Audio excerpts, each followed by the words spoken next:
Bonjour à tous et bienvenue dans les changements de la semaine sur Deltalytics. Cette semaine, il y a un changement majeur sur le tableau de bord dans la partie du tableau. Comme vous pouvez le voir sur l'écran, maintenant il y a une colonne compte dans laquelle on retrouve tous les comptes sur lesquels le trade a été pris. Les trades sont groupés maintenant par instrument, heure d'entrée et heure de sortie, et ainsi on peut avoir un groupe des trades qui ont été copiés. On voit dans le PNL le total des PNL qui ont été faits par le trade sur chacun des comptes et également la quantité. Ça permet de mieux utiliser le tableau pour afficher tous les comptes qui sont tradés via les prop firmes et la plupart du temps copiés. Si vous voulez voir le détail du trade, vous pouvez toujours cliquer à gauche sur la petite flèche pour afficher toutes les lignes de chaque trade. Vous pouvez toujours ajouter une image sur un trade en particulier. Vous pouvez utiliser le groupe pour associer une image, un tag, un commentaire, une URL de vidéo directement à tous les trades qui ont été pris en même temps et qui ont été copiés. Donc pour ce faire, pour les images par exemple, vous cliquez sur le groupe, donc la ligne de groupe, vous cliquez sur image, vous sélectionnez un fichier, par exemple celui-ci, vous cliquez sur télécharger les fichiers, l'image est ajoutée au groupe, mais elle est également ajoutée à tous les trades de ce groupe. Ça fonctionne pareil donc pour les tags. Si j'ajoute un tag sur le groupe, donc par exemple tag, on peut voir que le tag est ajouté directement à tous les trades qui ont été pris en même temps. Également, si vous souhaitez afficher plus de trades et pas avoir à changer de page, vous pouvez cliquer sur augmenter la taille de la page. Ça va ajouter 10 trades. À chaque fois que vous cliquez sur le bouton, vous pouvez voir ici, il y a beaucoup plus de trades, ensuite de suite, et à chaque fois qu'on ajoute, ça ajoute plus de trades. Il y a une limite par défaut de 10 trades par page, pour que le chargement du tableau soit très rapide et très efficace. Et ensuite, augmenter la taille permet d'afficher moins de pages et directement avoir tous les trades sur la même page. Vous pouvez aussi trier le tableau en cliquant directement sur une colonne, donc par exemple la durée. Si on veut les trades les plus longs en premier, on peut directement le faire. Et là, on voit le trade le plus long qui a duré 1 heure, 2 minutes et 14 secondes.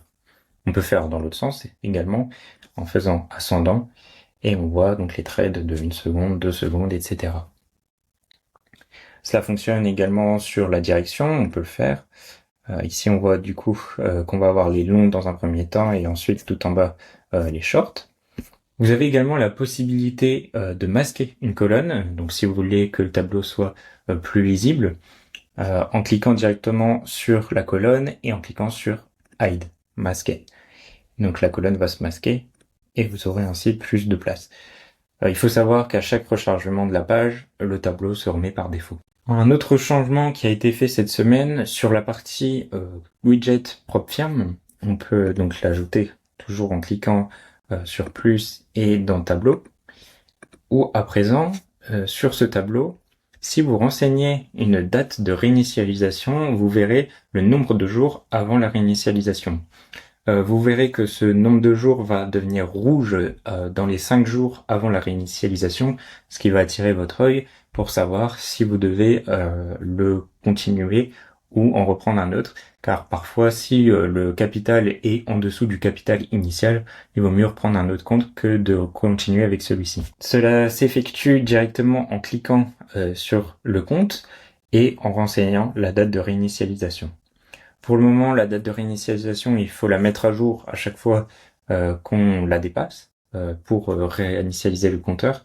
Mais je ferai quelque chose de peut-être plus simple où on renseigne juste le numéro dans le mois, donc en l'occurrence ici le 23, et tous les 23, ça va remettre le compteur à 0. Par la suite, j'afficherai directement les dates dans le calendrier pour que vous ayez toujours l'œil sur la date à laquelle les comptes sont réinitialisés.